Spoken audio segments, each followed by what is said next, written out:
365 days ಅಲ್ಲಿ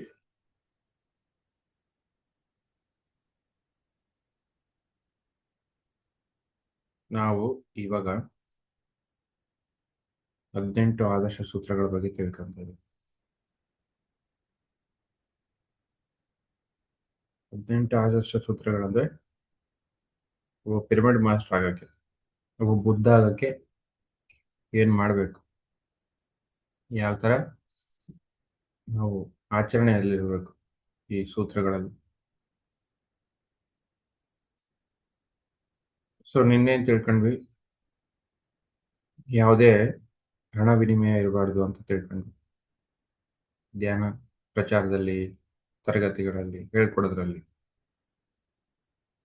so ಇವತ್ತೇನಪ್ಪ ಅಂದ್ರೆ, ಇವತ್ತು ಕೂಡ ತುಂಬಾ ಮುಖ್ಯವಾದ ಒಂದು ಸೂತ್ರ, ವಿಗ್ರಹಾರಾಧನೆ ಅಥವಾ ಜೀವಂತ ಗುರುಗಳ ಪೂಜೆ ಮಾಡಬಾರ್ದು, ಖಂಡಿತ ಮಾಡಬಾರ್ದು. ನಮ್ಮ ಗುರುಗಳು ಏನ್ ಹೇಳಿದ್ರು, ದೇವಾಲಯಗಳೆಲ್ಲ ಧ್ಯಾನಾಲಯಗಳಾಗಬೇಕು, ದೇವಾಲಯಗಳು ದೇವಾಲಯಗಳಾಗೇ ಉಳಿಬಾರ್ದು. ಅವ್ರು ದೇವಾಲಯಗಳನ್ನ ನಿಷಿದ್ಧ ಅನ್ಲಿಲ್ಲ, ದೇವಾಲಯಗಳು ಧ್ಯಾನಾಲಯಗಳಾಗಬೇಕು. ಪ್ರತಿ ದೇವಾಲಯದಲ್ಲಿ ಕೂಡ ಒಂದು ಧ್ಯಾನ ತರಗತಿ ಇರಬೇಕು. ಅಲ್ಲಿ ಹೇಗೆ ಪೂಜೆ ಆಚರಣೆಗಳು ನಡೀತಿದೆ, ಜೊತೆಗೆ ಧ್ಯಾನ ಇರಬೇಕು ಅಂತ ಹೇಳಿದ್ರು. ನೆಕ್ಸ್ಟ್ ಇನ್ನೇನು ಹೇಳಿದ್ರು, ಮೂರ್ತಿ ಇರೋದು ಸ್ಫೂರ್ತಿಗೋಸ್ಕರ. ನಮ್ಮನೇಲಿ ಒಂದು ಬುದ್ಧ ವಿಗ್ರಹ ಇದೆ, ಕೃಷ್ಣ ವಿಗ್ರಹ ಇದೆ, ಶಿವನ ವಿಗ್ರಹ ಇದೆ ಅಂದ್ರೆ ಆ ವಿಗ್ರಹದಿಂದ ನಾವು ಸ್ಫೂರ್ತಿ ತಗೋಬೇಕಷ್ಟೆ. ಏನ್ ಸ್ಫೂರ್ತಿ? ಧ್ಯಾನ ಮಾಡ್ಬೇಕಂತ ಸ್ಫೂರ್ತಿ, ತಪಸ್ಸು ಮಾಡ್ಬೇಕಂತ ಸ್ಫೂರ್ತಿ, ಆತ್ಮಜ್ಞಾನ ಪಡಿಬೇಕಂತ ಸ್ಫೂರ್ತಿ, ಆ ಸಮಯ ವ್ಯರ್ಥ ಮಾಡ್ಬಾರ್ದಂತ ಸ್ಫೂರ್ತಿ, ನೆಗೆಟಿವ್ ಮಾತಾಡ್ಬಾರ್ದಂತ ಸ್ಫೂರ್ತಿ, ನೆಗೆಟಿವ್ ಆಲೋಚನೆ ಮಾಡ್ಬಾರ್ದಂತ ಸ್ಫೂರ್ತಿ. ನೋಡಿ, ಇದಕ್ಕೋಸ್ಕರ ಆ ಮೂರ್ತಿಗಳಿಂದ ಸ್ಫೂರ್ತಿ, ಈ ತರ ಸ್ಫೂರ್ತಿ ಸಿಗುತ್ತೆ ನಮಗೆ.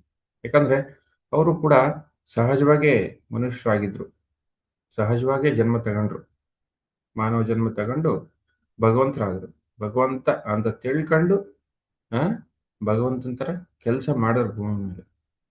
ಶ್ರೀಕೃಷ್ಣ ಬಂದ ಧರ್ಮನ ಸಂಸ್ಥಾಪನೆ ಮಾಡಿದ್ರು, ಬುದ್ಧ ಬಂದ ಧ್ಯಾನ ಕೊಟ್ಟ, ಆತ್ಮಜ್ಞಾನ ಕೊಟ್ಟ.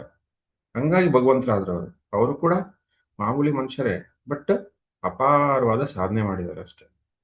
ತಿಂದು ಉಂಡು ಮಲಗಲಿಲ್ಲ ಅವರು, ವೇಸ್ಟ್ ಮಾತಾಡಲಿಲ್ಲ ನೋಡಿ, ಸಮಯ ವ್ಯರ್ಥ ಮಾಡಲಿಲ್ಲ ಅವರು. ಪ್ರತಿ ಕ್ಷಣನ ಸಾರ್ಥಕ ಮಾಡ್ಕೊಂಡ್ರು ಅವರು. ಪ್ರತಿ ಕ್ಷಣನೂ ಕೂಡ ಜ್ಞಾನಕ್ಕೆ ಮೀಸಲಾಗಿಟ್ರು ಅವರು, ಆತ್ಮಜ್ಞಾನಕ್ಕೆ ಮೀಸಲಾಗಿಟ್ರು, ಆತ್ಮ ಸಿದ್ಧಾಂತಕ್ಕೆ ಮೀಸಲಾಗಿಟ್ರು. ಹಂಗಾಗಿ ಅವ್ರು ಭಗವಂತರಾದ್ರು. ಸೊ ನಾವು ಕೂಡ ಭಗವಂತರಾಗಬೇಕು. ಮೂರ್ತಿ ಪೂಜೆ ಮಾಡ್ತಾ ಕೂತ್ರೆ ಭಗವಂತರಾಗೋದಿಲ್ಲ.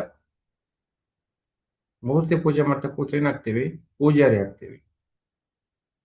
ಪೂಜೆ ಚೇಯ ಚೇಯ ಪೂಜಾರಿ ತಾನಾಯಿ, ಪೂಜ್ಯ ವಸ್ತು ಭಿನ್ನ ಅಂತ ಹೇಳ್ತಾನೆ. ಪೂಜ್ಯ ವಸ್ತು ನೀನೇ ಅಂತ ಹೇಳ್ತಾನೆ ವೇಮನ. ಪೂಜೆ ಮಾಡಿ ಮಾಡಿ ಏನಾದ್ವಿ? ಪೂಜಾರಿ ಆದ್ರಿ ಅಂತ ಹೇಳ್ತಾನೆ ವೇಮನ. ನೋಡಿ, ಪೂಜೆ ಮಾಡಿದ್ರೆ ಪೂಜಾರಿ ಆಗ್ತೀವಿ ಹೊರತು ಆತ್ಮಜ್ಞಾನಿ ಆಗಲ್ಲ. ಪೂಜ್ಯ ವಸ್ತು ನಿನ್ನೊಳಗಿದೆ ಅಂತ ಹೇಳ್ತಾನೆ ವೇಮನ, ಯೋಗಿ ವೇಮನ, ಆಂಧ್ರದಲ್ಲಿದ್ದಾರೆ. ಅವನೇನ್ ಹೇಳ್ತಾನೆ? ಪೂಜೆ ಚೇಯ ಚೇಯ, ಪೂಜೆ ಮಾಡಿ ಮಾಡಿ ನೀನು ಪೂಜಾರಿ ಆದಿ. ಪೂಜ್ಯ ವಸ್ತು ನಿನ್ನೊಳಗಿದೆ. ಪೂಜಿಸ್ಬೇಕು, ಯಾರನ್ನ ಪೂಜಿಸ್ಬೇಕು? ನಿನ್ನ ಪೂಜಿಸ್ಬೇಕು. ಅಂದ್ರೆ ಈ ದೇಹನ ಪೂಜಿಸೋದಲ್ಲ, ನಿನ್ನೊಳಗಿರ್ತಕ್ಕಂಥ ಆತ್ಮನ ಅರಿಬೇಕು, ನಿನ್ನೊಳಗಿರ್ತಕ್ಕಂಥ ಭಗವಂತನ ಅರಿಬೇಕು, ನಿನ್ನೊಳಗಿರ್ತಕ್ಕಂಥ ಆ ಒಂದು ಶಕ್ತಿನ ಅರಿಬೇಕು. ಇದು ಪೂಜೆ ಅಂದ್ರೆ ಅಂತ ವೇಮನ ಹೇಳಿದ್ದಾನೆ, ಸ್ಪಷ್ಟವಾಗಿ ಹೇಳಿದ್ದಾನೆ. ಸಣ್ಣ ಮಕ್ಕಳಿಗೆಲ್ಲ ಹೇಳಿದ್ದಾನೆ, ನಿನ್ನೊಳಗೆ ಇದೆ, ನೀನೇ ಭಗವಂತ, ಅದನ್ನ ಅರ್ಥ ಮಾಡ್ಕ. ನೋಡಿ, ಪ್ರತಿ ಮಾಸ್ಟರ್ ಹೇಳಿದ್ದಿದೆ, ಬಸವಣ್ಣ ಹೇಳೋದಿದ್ದೇನೆ, ನಿನ್ನ ನೀನು ಅರಿತೊಡೆ ನೀನೇ ದೇವ ನೋಡ ಅಂತ ಹೇಳ್ತಾನೆ ಬಸವಣ್ಣ. ಮತ್ತೇನ್ ಮಾಡಿದ್ರು ಇವರು? ಬಸವಣ್ಣನೇ ಪೂಜೆ ಮಾಡಕ್ ಶುರು ಮಾಡಿದ್ರು. ಮೊನ್ನೆ ಬಸವ ಜಯಂತಿ ಆಯ್ತು, ಏನ್ ಸಾರ್ಥಕ? ಅವರು ತಮ್ಮ ಜೀವನನೇ ಮುಡುಪಾಗಿಟ್ರು 12ನೇ ಶತಮಾನದಲ್ಲಿ. ನಾನೇ ಇದ್ದೆ ಅವಾಗ. ಆ ಮುಡುಪಾಗಿಟ್ರು, ಜೀವನವನ್ನೇ ತ್ಯಾಗ ಮಾಡಿದ್ರು ಅವರು. ನಾನು ಹತ್ತಿರದಿಂದ ನೋಡಿದ್ದೀನಿ ಅವ್ರನ್ನೆಲ್ಲ. ಸೊ ಅವ್ರ ಜೀವನನೇ ತ್ಯಾಗ ಮಾಡಿದ್ರೆ ನಾವೇನ್ ಮಾಡಿದ್ವಿ? ಅವ್ರು ಹೇಳಿದ್ ಮಾಡಿಲ್ಲ. ಅವ್ರು ಹೇಳ್ದಿರೋದ್ ಮಾಡಿ ಮತ್ತೆ ನರಕ ಸೃಷ್ಟಿ ಮಾಡಿದ್ವಿ ಭೂಮಿ ಮೇಲೆ. ನಮ್ಮ ರಿಲೇಷನ್ಸ್ ಎಲ್ಲ ನರಕ ಸೃಷ್ಟಿ ಮಾಡ್ತಿದ್ದಾರೆ ಅವ್ರು. ಯಾರಿಗೆ ಅದಕ್ಕೆ ಆರೋಗ್ಯ ಇಲ್ಲ.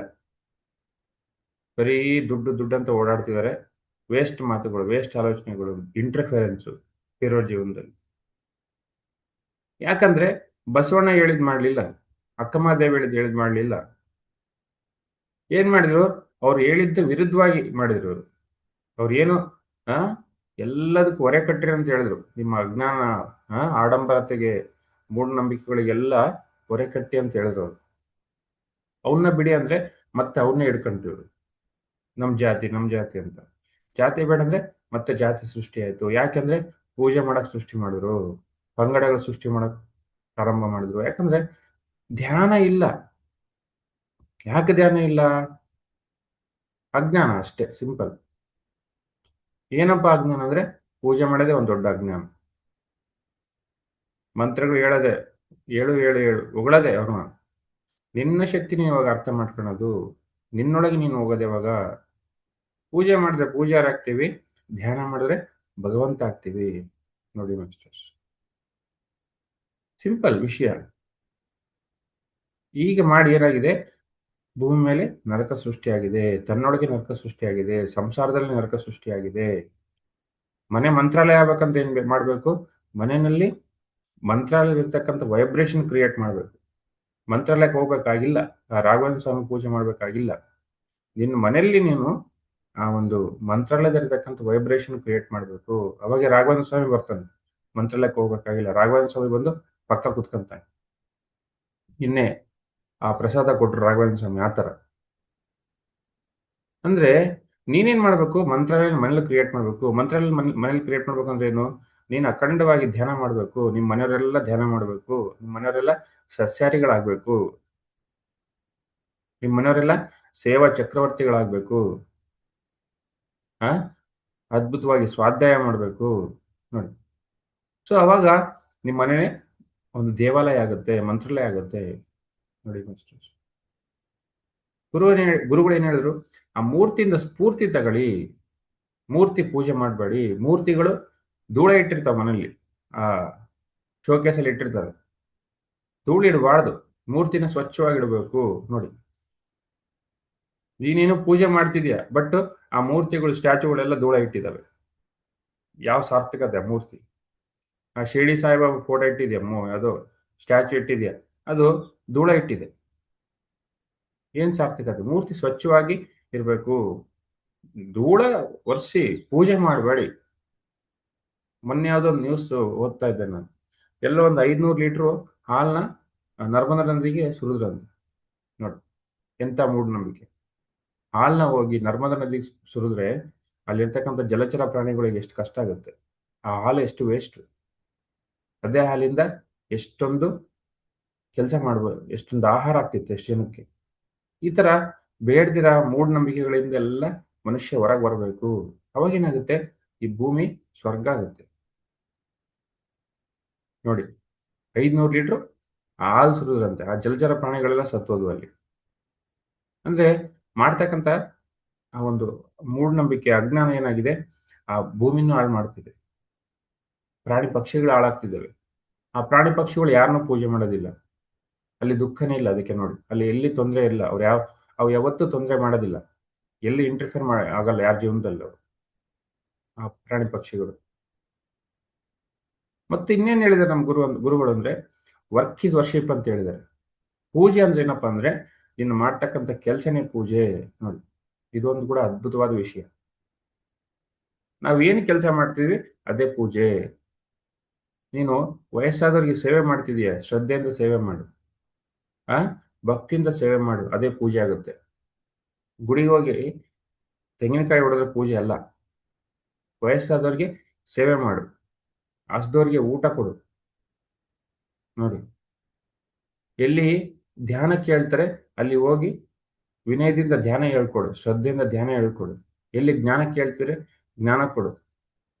ಬುಕ್ ಓದ್ತಿದ್ಯಾ, ಆ ಬುಕ್ಕೇ ಭಗವಂತ. ನಿನ್ ಕೈಲಿರ್ತಕ್ಕಂಥ ಬುಕ್ಕೇ ಭಗವಂತ. ಶ್ರದ್ಧೆಯಿಂದ ಬುಕ್ ಓದು, ನೀಟಾಗಿ ಎತ್ತಿಡು ಬುಕ್ಕನ್ನ ಮುದ್ರಬೇಡ. ನೋಡಿ, ಅದೇ ಭಗವಂತ. ನೀನ್ ಏನೇ ಕೆಲಸ ಮಾಡು, ಅಡಿಗೆ ಮಾಡು, ಕಸ ಬಳಿ, ನೆಲ ಒರೆಸು, ಏನೇ ಮಾಡು, ಟಾಯ್ಲೆಟ್ ಕ್ಲೀನ್ ಮಾಡು, ಅದೇ ಭಗವಂತ. ನೋಡಿ, ಅಂದ್ರೆ ಮಾಡ್ತಕ್ಕಂಥ ಕೆಲಸ ಭಗವಂತ. Work is worship. ನೀನು ಏನೇ ಮಾಡು ಕೆಲಸ, ಆ ಕೆಲಸದಲ್ಲಿ ನಿಮಗ್ನಾಗು, ಕೆಲಸದಲ್ಲಿ ಒಂದಾಗು. ಅದಕ್ಕೆ ಕಾಯಕವೇ ಕೈಲಾಸ ಅಂದ್ರು ಬಸವಣ್ಣ. ನೋಡಿ, ಕೈಲಾಸ ಅಂದ್ರೆ ಏನಪ್ಪ? ಎಲ್ಲಿ ಕಾಣಬೇಕು? ನೀನು ಮಾಡ್ತಕ್ಕಂಥ ಕೆಲಸದಲ್ಲಿ ಕೈಲಾಸ ಕಾಣಬೇಕು ಹೊರತು ಪೂಜೆ ಮಾಡೋದ್ರಲ್ಲಲ್ಲ, ಹೊಗಳೋದ್ರಲ್ಲಲ್ಲ, ಮಂತ್ರ ಹೇಳೋದ್ರಲ್ಲಲ್ಲ. ಏನೇ ಕೆಲಸ ಮಾಡು ನೀನು, ವಿಚಿತ್ರ ವಿಚಿತ್ರ ಕೆಲಸಗಳಿದೆ, ಕಾರ್ಯಗಳಿದೆ ನಮಗೆ. ಆ ಕೆಲಸದಲ್ಲಿ ನಿಮಗ್ನ ಆಗ್ಬೇಕು, ಅಲ್ಲಿ ಭಗವಂತನ ಕಾಣಬೇಕು. ಆ ಕೆಲಸನೇ ಭಗವಂತ ಅನ್ಕೋಬೇಕು. ಅವಾಗೇನಾಗುತ್ತೆ? ಅದ್ಭುತವಾಗಿ ಕೆಲಸ ಸಾರ್ಥಕತೆ ಆಗುತ್ತೆ, ಸಕ್ಸಸ್ ಆಗುತ್ತೆ. ಇದು ಮಾಡಬೇಕು. ನೋಡಿ, ನಾವು ಇದು ಮಾಡದೆ ಏನು ಮಾಡ್ತೀವಿ? ಆ? ಹೋಗಿ ಆ ದೇವ್ರನ್ನ ಪೂಜೆ ಮಾಡ್ತೀವಿ, ಬೇಡದಿರೋ ಕೆಲಸ ಮಾಡ್ತೀವಿ. ತಂದೆ ತಾಯಿಗಳನ್ನ ಸೇವೆ ಮಾಡೋದಿಲ್ಲ. ತಂದೆ ತಾಯಿಗಳನ್ನ ಪೂಜೆ ಮಾಡೋ ಅವಶ್ಯಕತೆ ಇಲ್ಲ. ಮಾತೃದೇವೋಭವ, ಪಿತೃದೇವೋಭವ ಬೇಕಾಗಿಲ್ಲ. ಅವ್ರಿಗೆ ಸೇವೆ ಮಾಡು, ಅವ್ರು ಏನು ಕೇಳ್ತಾರೆ ಕೊಡು. ಅವಾಗೆ ಭಗವಂತ ಅವರಲ್ಲಿ ಅವಾಗ ನೀನು ಸರಿಯಾದ ಕೆಲಸ ಮಾಡ್ತಿದ್ಯಾ? ಏನ್ ಬರುತ್ತೆ? ತಂದೆ ತಾಯಿಗಳು ಪೂಜೆ ಮಾಡ್ತಾರೆ. ಹಾ, ಪೂಜೆ ಮಾಡೋದ್ರಿಂದ ಏನು ಸಿಗೋದಿಲ್ಲ. ಅವ್ರಿಗೆ ಏನ್ ಬೇಕು ಅದು ಕೊಡು, ಸೇವೆ ಮಾಡು, ಹಸ್ದವ್ರಿಗೆ ಊಟ ಹಾಕು. ಯಾರಿಗೆ ನಿನಗಿಂತ ಕೆಳ ಮಟ್ಟದಲ್ಲಿ ಯಾರಿದ್ದಾರೆ ಅವ್ರಿಗೆ ಸೇವೆ ಮಾಡು, ಒಳ್ಳೇದ್ ಮಾಡು. ನೋಡಿ ಮಾಸ್ಟರ್ಸ್, ಮನೇಲಿ ಏನೋ ಆ ಬೆಳ್ಳಿ ಬೆಳ್ಳಿ ಸಾಮಾನುಗಳಂತೆ, ಬಂಗಾರ ಸಾಮಾನುಗಳಂತೆ, ಪೂಜೆ ಸಾಮಾನುಗಳಂತೆ, ಏನ್ ಸಾರ್ಥಕತೆ? ಸಾಮಾನ್ಯ, ಬೆಳ್ಳಿದಾದ್ರೇನು, ಕಬ್ಬಿಣದಾದ್ರೇನು? ಆ ಭಗವಂತ ಹೋಗಿ ಚಿನ್ನ ಹಾಕಿದ್ ಏನ್ ಬಂತು? ಆ ಮೂರ್ತಿಗೆ ಚಿನ್ನ ಹಾಕೋದು. ಅಂದ್ರೆ ಈ ತರ ಬೇಡದಿರೋ ಕೆಲಸ ಮಾಡ್ತಿದ್ರೆ ಹೊರತು ಬೇಕಾಗಿರೋ ಕೆಲಸ ಮಾಡ್ತಿಲ್ಲ, ಮುಂದೆ ಹೋಗ್ತಿಲ್ಲ ಮನುಷ್ಯ. ಈ ಮೂಢನಂಬಿಕೆಗಳಿಂದ, ಬೇಡದಿರೋ ಕೆಲಸಗಳಿಂದ ಮುಂದೆ ಹೋಗ್ತಿಲ್ಲ. ನೋಡಿ, ವರ್ಕ್ ಈಸ್ ವರ್ಷಿಪ್. ನೋಡಿ, ನೀನೇ ಕೆಲಸ ಮಾಡು, ಅಲ್ಲಿ ನೀನು ಅದೇ ಪೂಜೆ ಆಗುತ್ತೆ, ಶ್ರದ್ಧೆಯಿಂದ ಭಕ್ತಿಯಿಂದ ಮಾಡಿದಾಗ.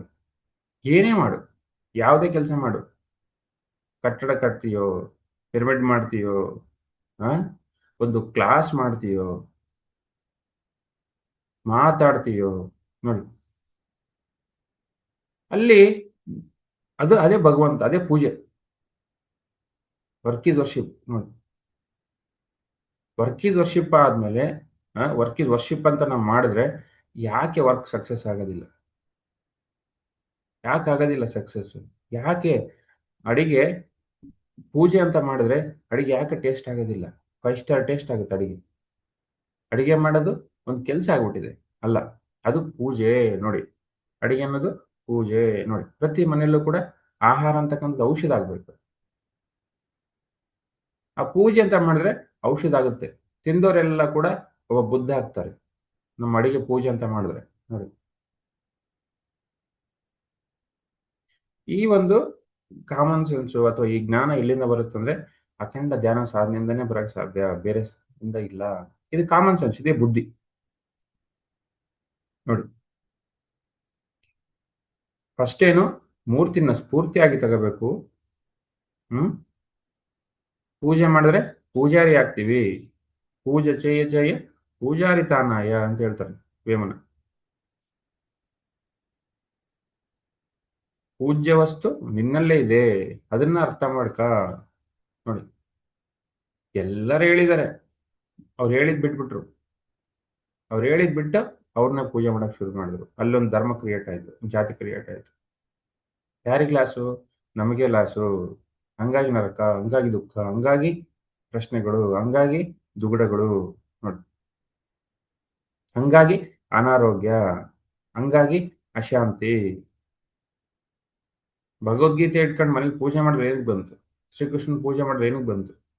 ಶ್ರೀಕೃಷ್ಣ ಹೇಳಿದ್ದಂಗೆ ಮಾಡಬೇಕು, ಧ್ಯಾನ ಮಾಡಬೇಕು, ಯೋಗಿ ಆಗಬೇಕು, ತಪಸ್ಸು ಮಾಡಬೇಕು, ಸ್ವಾಧ್ಯಾಯ ಮಾಡಬೇಕು, ಈಶ್ವರ ಪ್ರಣಿಧಾನೇನ ಅಂತ ಹೇಳ್ತಾನೆ ಕ್ರಿಯಾಯೋಗ.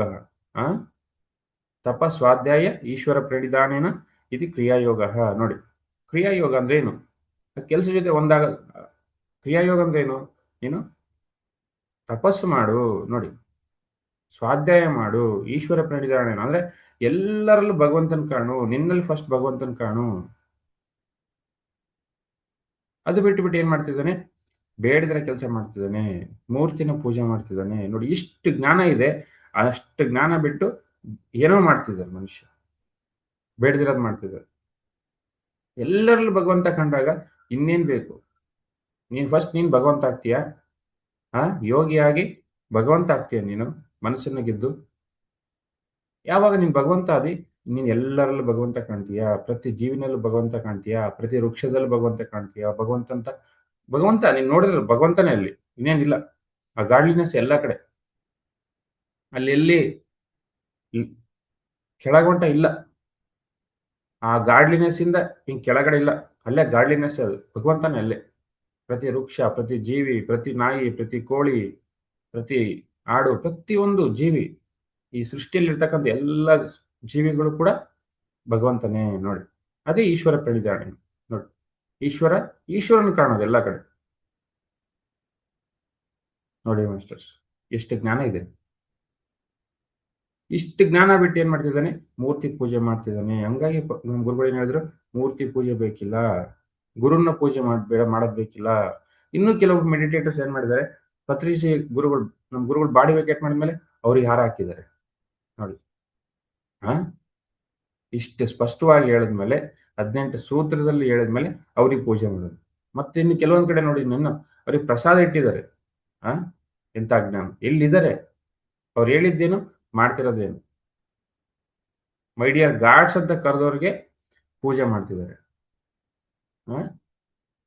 ಅಂದ್ರೆ ಇದೆಲ್ಲ ಮಿನಿಮಮ್ ಸೆನ್ಸ್ ಅದು. ಏನ್ ಮಾಡ್ತಿದೀವಿ ನಾವು? ನೀನೇ ಭಗವಂತ ಅಂತ ಹೇಳಿದ್ಮೇಲೆ ಪೂಜೆ ಏನಕ್ಕೆ? ಪೂಜೆ ಮಾಡಬೇಡಿ ಅಂತ ಹೇಳಿದ್ದಾರೆ ಗುರುಗಳು. ಪೂಜೆ ಮಾಡಬೇಡಿ, ವಿಗ್ರಹ ಆರಾಧನೆ ಮಾಡಬೇಡಿ ಅಂತ ಹೇಳಿದ್ದಾರೆ. ಅಂದ್ರೆ ಅದು ಬೇಡದಿರೋ ಕೆಲಸ ಅಷ್ಟೇ ಹೇಳಿ ಅರ್ಥ. ಅದ್ರ ಕೆಲಸದಲ್ಲಿ ನಿನ್ಗೇನು ಲಾಭ ಇಲ್ಲ. ನೀನ್ ಮಾಡ್ಬೇಕಾಗಿದ್ದು ಏನು? ಧ್ಯಾನ. ನೀನ್ ಮಾಡ್ಬೇಕಾಗಿದ್ದು ಸ್ವಾಧ್ಯಾಯ. ನೀನ್ ಮಾಡ್ಬೇಕಾಗಿದ್ದು ಸೇವೆ ನೋಡಿ. ಸೊ ಎಷ್ಟಿದೆ ಜ್ಞಾನ!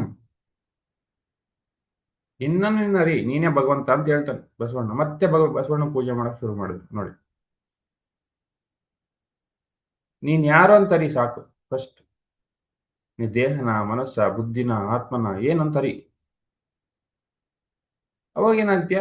ನೀನೇ ಭಗವಂತ ಆಗ್ತೀಯಾ ನೋಡಿ. ಇಷ್ಟು ಸ್ಪಷ್ಟವಾಗಿ ಹೇಳಿದ್ದಾರೆ, ಸುಲಭವಾಗಿ, ಈಸಿ. ಆಚರಣೆ ಅನಾಚಾರ ಬೇಡ, ಆಚರಣೆಗಳು ಮಾಡು ಅಂತ ಹೇಳಿ. ಆಚರಣೆಗಳಂದ್ರೆ ಪೂಜೆಗಳಲ್ಲ, ಒಳ್ಳೆ ಸತ್ಕರ್ಮಗಳು, ಆಚರಣೆಗಳು. ಆ ಆ ಗಂಗೆಯಲ್ಲಿ ಮುಳುಗಿ ಅಥವಾ ನೀರಲ್ಲಿ ಮುಳುಗೋದು ಆಚರಣೆ ಅಲ್ಲ, ಮೂಢನಂಬಿಕೆ ಅದು. ಮುಳುಗಿದ್ರೆ ಏನಾಗುತ್ತೆ? ಆ ನೀರು ಗಲೀಜಾಗುತ್ತೆ ಅಷ್ಟೇ. ಆ ನೀರು ಗಲೀಜಾಗಿ ಅಲ್ಲಿರ್ತಕ್ಕಂಥ ಪ್ರಾಣಿಗಳೆಲ್ಲ, ಆ ಜಲಚರಗಳಿಗೆಲ್ಲ ಕಷ್ಟ ಆಗುತ್ತೆ. ನೀನು ಮುಳುಗಬೇಕಾಗಿ ನೀರಲ್ಲ, ನೀನು ಮುಳುಗಬೇಕಾಗಿದ್ದು ಧ್ಯಾನದಲ್ಲಿ, ಪ್ರಾಣ ಶಕ್ತಿಯಲ್ಲಿ ಮುಳುಗಬೇಕು ನೋಡಿ. ಈ ದೇಹ ಶಕ್ತಿಯಲ್ಲಿ ಮುಳುಗಬೇಕು, ಪ್ರಾಣ ಶಕ್ತಿಯಲ್ಲಿ ಮುಳುಗಬೇಕು, ದಿನಾ ಮುಳುಗಬೇಕು. ಅದೇ ಆಕಾಶ ಗಂಗೆ. ಮುಳುಗ್ಬೇಕಂದ್ರೆ ಏನ್ ಮಾಡ್ಬೇಕು? ಬೆಳಿಗ್ಗೆ ಏಳ್ಬೇಕು, ಸೋಮಾರಿತನ ಬಿಡಬೇಕು. ಕೆಲಸ ಮಾಡೋದು ಈಜಿ. ಈ ಭೌತಿಕ ದೇಹದಿಂದ ಏನಾದ್ರೂ ಮಾಡ್ಬೋದು, ಬಟ್ ಖಾಲಿ ಸುಮ್ಮನೆ ಕುತ್ಕೋಬೇಕಂದ್ರೆ ಕಷ್ಟ. ಯಾಕೆ ಕಷ್ಟ ಅಂದ್ರೆ ಸೋಮಾರಿತನ. ನೀನು ಗೆಲ್ಲಕ್ಕೆ ನಿನಗೆ ಇಷ್ಟ ಇಲ್ಲ. ನೀನ್ ಬೇರೆಯವ್ರನ್ನ ಗೆಲ್ಲಕ್ ಹೋಗ್ತೀಯ ಅಷ್ಟೇ. ಬೇರೆಯವ್ರ ಜೀವನದಲ್ಲಿ ಇಂಟರ್ಫಿಯರ್ ಆಗ್ತೀಯ. ಅವ್ರೇನ್ ಮಾಡ್ತಾರೆ, ಇವ್ರೇನ್ ಮಾಡ್ತಾರೆ ಅಂತ ನೋಡ್ತೀಯ ಹೊರ್ತು ನೀನೇನ್ ಮಾಡ್ತಿದ್ಯಾ? ನಿನ್ನನ್ನು ನೀನ್ ಗೆಲ್ಲಕ್ ಆಗ್ತಿಲ್ಲ, ನಿನ್ನ ಮನ್ಸನ್ನ ಗೆಲ್ಲಕ್ ಆಗ್ತಿಲ್ಲ, ನಿನ್ನ ಅಹಂಕಾರನ ಗೆಲ್ಲಕ್ ಆಗ್ತಿಲ್ಲ ನೋಡಿ.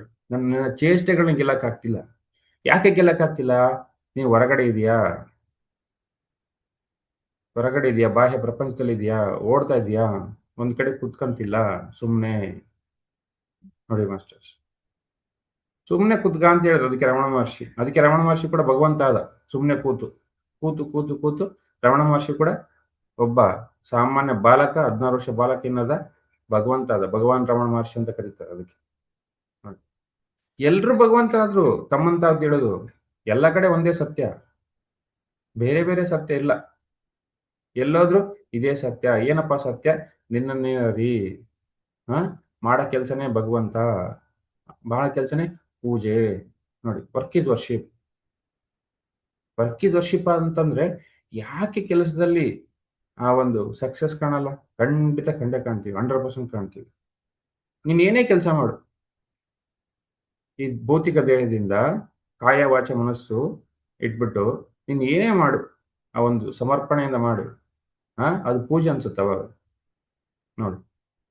ಸೊ ಇವು ಹೇಳಿರೋದು ನಮ್ಮ ಗುರುಗಳು. ನಾವು ಮಾಡ್ಬೇಕಾಗಿದ್ದು ಇವನ್ನೇ, ಬೇರೇನಲ್ಲ. ನೋಡಿ. ಎಷ್ಟು ಜ್ಞಾನ ಇದೆ, ಅಷ್ಟು ಜ್ಞಾನನ ಸೈಡಿಗೆ ಇಟ್ಬಿಟ್ಟು ಬೇಡದ ಕೆಲಸ ಮಾಡ್ತಿದ್ದಾರೆ. ಇದನ್ನೆಲ್ಲ ಸೈಡಿಗೆ ಇಟ್ಬಿಟ್ಟು. ನೋಡಿ ಮಾಸ್ಟರ್ಸ್.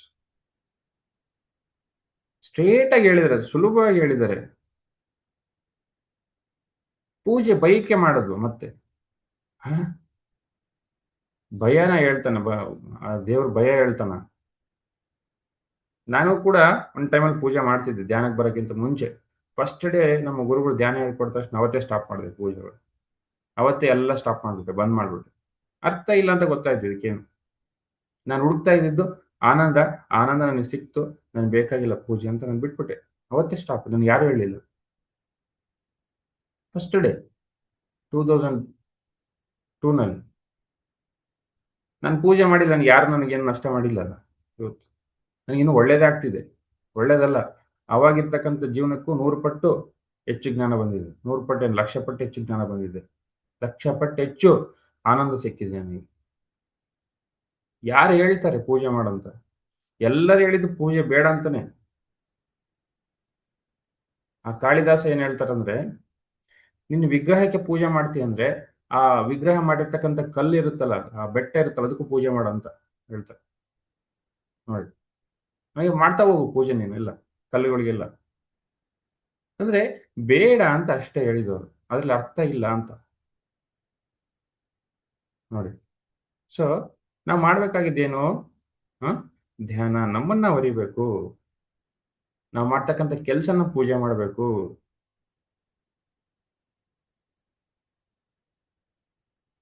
ಎಲ್ಲರಲ್ಲೂ ಕೂಡ ನಮ್ಮನ್ನ ನಾವು ಭಗವಂತ ಅಂತ ತಿಳ್ಕೋಬೇಕು. ನಮ್ಮನ್ನ ನಾವು ಭಗವಂತ ಅಂತ ತಿಳ್ಕೊಂಡು, ನಮ್ಮ ಶಕ್ತಿಯನ್ನ ತಿಳ್ಕೊಂಡು, ಆ ನಮ್ಮ ಸಮಸ್ಯೆಗಳು ನಾವೇ ಬಗೆಹರಿಸ್ಕೊಂಡು, ಆಮೇಲೆ ಏನ್ ಮಾಡ್ಬೇಕು? ಎಲ್ಲರಲ್ಲೂ ಎಲ್ಲರನ್ನೂ ಕೂಡ ಭಗವಂತ ಸ್ವರೂಪರಂತಾನೆ ಕಾಣಬೇಕು.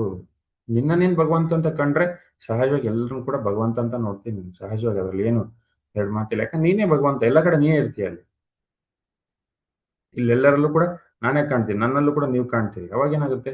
ಎಲ್ಲರೂ ಭಗವಂತರೇ. ಅಹಂ ಬ್ರಹ್ಮಾಸ್ಮಿ ತತ್ವಮಸಿ. ಸೊ ಮಾಸ್ಟರ್ಸ್, ವಿಷಯ ವೆರಿ ವೆರಿ ಸಿಂಪಲ್. ಬೇಡದಿರೋ ಕೆಲಸ ನಿಲ್ಲಿಸಬೇಕು. ವಿಗ್ರಹನ ಪೂಜೆ ಮಾಡೋದ್ರಲ್ಲಿ ಅರ್ಥ ಇಲ್ಲ. ಪೂರ್ತಿ ತಗೊಳಕ್ಕಿದೆ ಅಷ್ಟೇ ವಿಗ್ರಹಗಳು. ಆ ವಿಗ್ರಹ ಅದ್ಭುತವಾಗಿ, ಆ ಒಂದು ಶಕ್ತಿ, ಅಲ್ಲಿ ಒಂದು ಕಲೆ ಇರುತ್ತೆ. ಆ ಕಲೆನ ಗೌರವಿಸ್ಬೇಕು. ಜೊತೆಗೆ ಆ ಮೂರ್ತಿನ ಸ್ಫೂರ್ತಿಯಾಗಿ ತಗೋಬೇಕು ನಮ್ಮ ಜೀವನಕ್ಕೆ. ಆದರ್ಶಗಳನ್ನ ತಗೋಬೇಕು ಆ ಮೂರ್ತಿಯಿಂದ. ಅವ್ರು ಏನ್ ಮಾಡಿದ್ರು ಅವನ್ನ ನಾವು ಮಾಡ್ಬೇಕು ನಮ್ಮ ಜೀವನದಲ್ಲಿ. ಅವಾಗ ಕೂಡ ನಾವು ಒಬ್ಬ ಬುದ್ಧ ಆಗ್ತೀವಿ, ಒಬ್ಬ ಬಸವಣ್ಣ ಆಗ್ತೀವಿ, ಒಬ್ಬ ಶಿವ ಆಗ್ತೀವಿ. ನೋಡಿ.